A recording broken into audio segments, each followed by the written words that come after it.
कभी कभी जमीन से खड़े होकर आसमान पर चमकते हुए तारों को देखकर ऐसा लगता है कि शायद हमारे इस यूनिवर्स में हमारी जमीन जैसे और भी बहुत सारे प्लैनेट हैं जहां हम जैसे ही लोग रहते होंगे, जहां अर्थ की तरह ही जिंदगी पाई जाती होगी। अगर कुछ लम्हों के लिए मान भी लिया जाए कि सिर्फ हमारा अर्थ ही एक ऐसा प्लैनेट है जहां पर जिंदगी बिल्कुल आसान है, तो फिर ये बात भी इंसानी दिमाग की समझ में नहीं आती। क्योंकि अगर सच में जिंदगी अर्थ के अलावा किसी और प्लैनेट पर एग्जिस्ट नहीं करती, तो फिर हमारी जमीन की तरह दूसरे लाखों और करोड़ों चमकते हुए प्लैनेट्स का आखिर मकसद क्या है? यही वो सवाल है जिसको जानने के लिए हम बहुत सारे स्पेसक्राफ्ट और सैटेलाइट स्पेस में भेज चुके हैं, सिर्फ और सिर्फ यही जानने के लिए कि आखिर वहाँ पर जिंदगी एग्जिस्ट करती है या फिर नहीं। हमारा यूनिवर्स इतना बड़ा है कि पिछले 100 सालों में हम इसका सिर्फ 1% हिस्सा समझ सके हैं, और इस हिस्से में अब तक जो कुछ भी नजर आया है वो आज हम इस वीडियो में डिस्कवर करेंगे।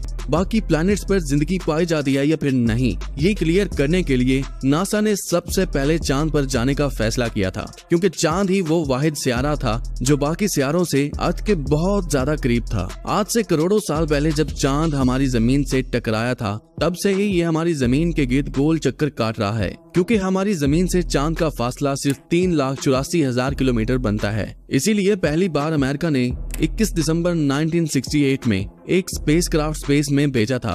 इस स्पेसक्राफ्ट का नाम अपोलो 8 था, जिसे उस वक्त बनाने में 310 मिलियन $US का खर्च आया था, जिसे 3 एस्ट्रोनॉट्स के साथ चांद पर एक खास मिशन के लिए भेजा गया था। इन्हें चांद के गिर्द एक चक्कर काटकर उसका जायजा लेकर वापस लौटना था। जमीन से चांद की ये दूरी इतनी दूरी थी कि इन्हें वहां तक पहुंचने में 70 घंटों का वक्त लग गया था। चांद का पूरा एक चक्कर काट कर इन्हें वहां और तो कुछ नहीं मिल पाया, मगर ये तीनों पहले ऐसे इंसान थे जिन्होंने अर्थ राइज देखा था। जैसे हम अक्सर जमीन पर सनराइज या फिर मून राइज को देखते हैं, उसी तरह इन्होंने चांद पर खड़े होकर अर्थ राइज देखा था। ये शानदार फोटो उस वक्त अपोलो 8 से बनाई गई थी। उसके बाद 1969 में ठीक 1 साल बाद नासा का स्पेसक्राफ्ट अपोलो 11 पहली बार चांद पर लैंड हुआ था, और कमांडर नील आर्मस्ट्रॉन्ग वो पहला शख्स था जिसने चांद पर पहली दफा कदम रखा था। ये जो वीडियो क्लिप आप देख रहे हैं, ये उसी वक्त की है जहां ये दोनों एस्ट्रोनॉट्स पूरे 2 घंटों तक चांद पर घूमते रहते हैं और वहां की मिट्टी के सैंपल लेकर वापस अर्थ की तरफ निकल पड़ते हैं।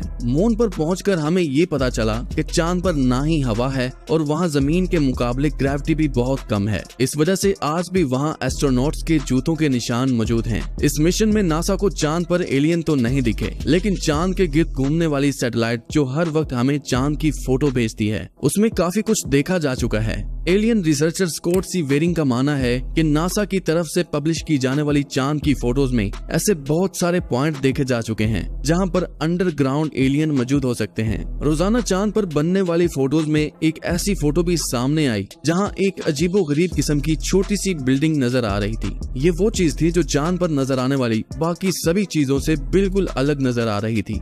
उसके चंद ही दिनों बाद नासा ने दोबारा जब चांद की फोटो अपडेट की, तो वो बिल्डिंग जो पिछली फोटो में नजर आ रही थी वो अपनी जगह नहीं थी। स्कॉट का मानना है कि अगर चांद पर कोई एक्टिविटी नहीं हो रही, तो आखिर कैसे वो चीज अपने आप वहां से गायब हो गई। इसके अलावा साइंटिस्ट को चांद की डार्क साइड पर, यानी वो साइड जो हमें जमीन से कभी नजर ही नहीं आई, वहां उन्हें बहुत बड़ा मिस्टीरियस एरिया दिखाई दिया जो चांद के बाकी हिस्से से काफी ज्यादा डिफरेंट था। साइंटिस्ट का मानना है कि चांद का यह हिस्सा 43,000 स्क्वायर किलोमीटर पर फैला हुआ है, और ये उस मिट्टी से नहीं बना हुआ जो नील आर्म चांद से लेकर लौटा था, बल्कि ये साइड मुकम्मल तौर पर मेटल से बनी हुई थी। साइंटिस्ट का मानना है कि आज से करोड़ों साल पहले जब चांद जमीन से टकराया था, तब एक बहुत बड़ा ब्लास्ट हुआ था। तभी यहाँ का टेम्परेचर इतना बढ़ गया होगा जिस वजह से एक बहुत बड़ा रिएक्शन हुआ होगा और ये मेटल चांद पर ही रह गया होगा। पिछले कई सालों से चांद ने स्पेस से गिरने वाली बहुत सी एस्टेरॉयड की मार को भी झेला है। इसी वजह से इसकी सतह पर बहुत सारे गड्ढे दिखाई देते हैं। अगर चांद के अलावा हम मार्स की बात करें, जो चांद के बाद दूसरा जमीन का सबसे करीबी सियारा है, तो हम अभी तक वहां 21 स्मार्ट रोबोट्स बनाकर भेज चुके हैं। वो मार्स जिसको रेड प्लैनेट भी बोला जाता है, वो प्लैनेट हमारी जमीन से 40 करोड़ किलोमीटर दूर है। ये दोनों प्लैनेट सूरज के गिर्द अपने अपने लूप में चक्कर काट रहे होते हैं, जहां पर हर वक्त इन दोनों का फासला एक दूसरे से बढ़ जाता है। मगर 2 सालों में एक वक्त ऐसा भी आता है जब ये दोनों प्लैनेट्स बिल्कुल आमने सामने होते हैं, और तब ये फासला सिर्फ 6 करोड़ 20 लाख किलोमीटर रह जाता है। इतना फासला कि अगर हम अर्थ के 20,000 चक्कर काटें तो तब ये फासला पूरा होगा। जमीन से मार्स तक अभी जो भी रोबोट्स भेजे गए हैं उनको वहां तक पहुंचने में 7 महीनों का वक्त लग गया था।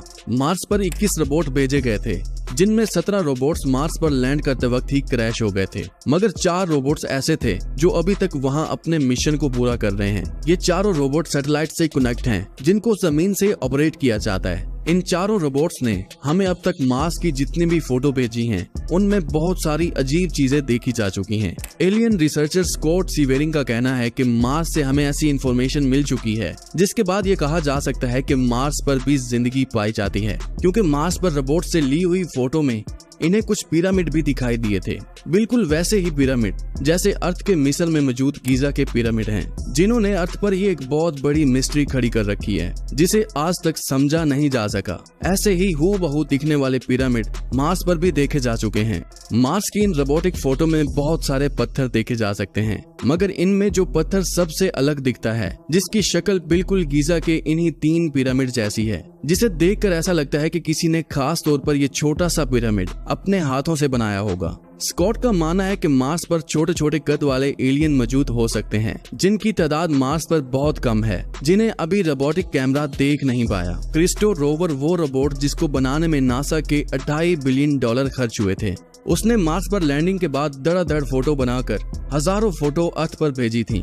इसकी बनाई हुई सभी फोटो में ज्यादातर पत्थर और पहाड़ दिखाई देते हैं, लेकिन चंद फोटो ऐसी भी हैं जिन्होंने सोशल मीडिया पर काफी सवाल खड़े कर दिए थे, क्योंकि इस फोटो में पहली दफा ऐसा देखा गया था जो बहुत ज्यादा अजीब था। इन रोबोटिक कैमरा से ली हुई ज्यादा वायरल होने वाली फोटो वाइकिंग 1 ने बनाई थी, जिसमें मार्स पर एक बहुत बड़ा फेस देखा जा सकता है। कई लोगों ने इसको इत्तेफाक समझा, मगर कई साइंटिस्ट का ये मानना है कि हजारों साल पहले मार्स पर भी कुछ लोग रहा करते होंगे जिन्होंने ये स्टैचू बनाया होगा। 2015 में क्रिस्टो रोवर की एक और फोटो बहुत तेजी से हलचल मचाती है, जिसमें मार्स की सतह पर एक हड्डी पड़ी हुई दिखाई देती है। इसको देखकर ऐसा लगता है कि जैसे ये किसी छोटे से हाइट वाले एलियन की बहुत पुरानी हड्डी थी और वक्त के साथ साथ पूरी तरह से ये गल चुकी थी। लेकिन 2016 में मार्स से आने वाली इस फोटो ने सबको हिलाकर रख दिया था, जिसमें मार्स की सतह पर एक खोपड़ी पड़ी हुई देखी जा सकती है। इसको देखते ही एलियन रिसर्चर्स का पूरा यकीन था कि मार्स पर कुछ सालों पहले एलियन रहते थे, या फिर यहाँ अभी भी एलियन का बसेरा है।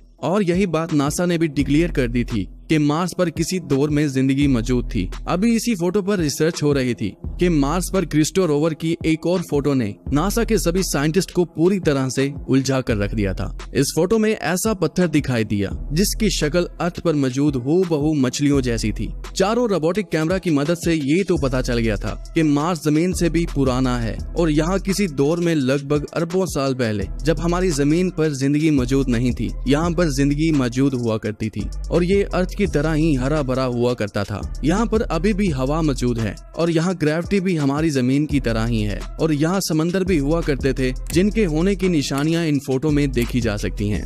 कई रिसर्चर्स का ये भी कहना है कि ये समंदर अभी भी मार्स की सतह के नीचे दबे हुए हैं। 2014 में मार्स रोवर ने रात के वक्त एक ऐसी फोटो बनाई जिसको देखकर यह कहना गलत नहीं होगा कि मार्स पर अभी भी एलियन का बसेरा है, क्योंकि इस फोटो में चट्टान के अंदर से एक अजीबोगरीब लाइट निकलती हुई दिखाई दे रही थी।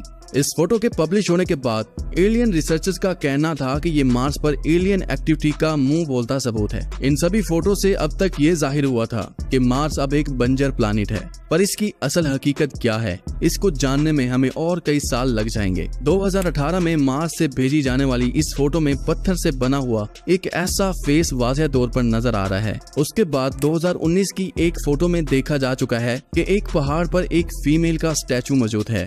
साइंटिस्ट का ये भी मानना है कि मार्स पर मौजूद एलियन हमसे भी बहुत ज्यादा एडवांस हैं। वो कोई ऐसी टेक्नोलॉजी का इस्तेमाल करते होंगे जिससे वो इन भेजे जाने वाले रोबोटिक कैमरा में फिजिबल नहीं हो रहे होंगे। और इस बात का अंदाजा इस बात से लग सकता है कि इस फोटो में इन्होंने मार्स पर एक इंजन पड़ा हुआ देखा था, जिसके ऊपर मिट्टी के जमने की वजह से वो मार्स की सतह का एक हिस्सा बन चुका था। या तो ये कोई इंजन था या तो फिर ये कोई इत्तेफाक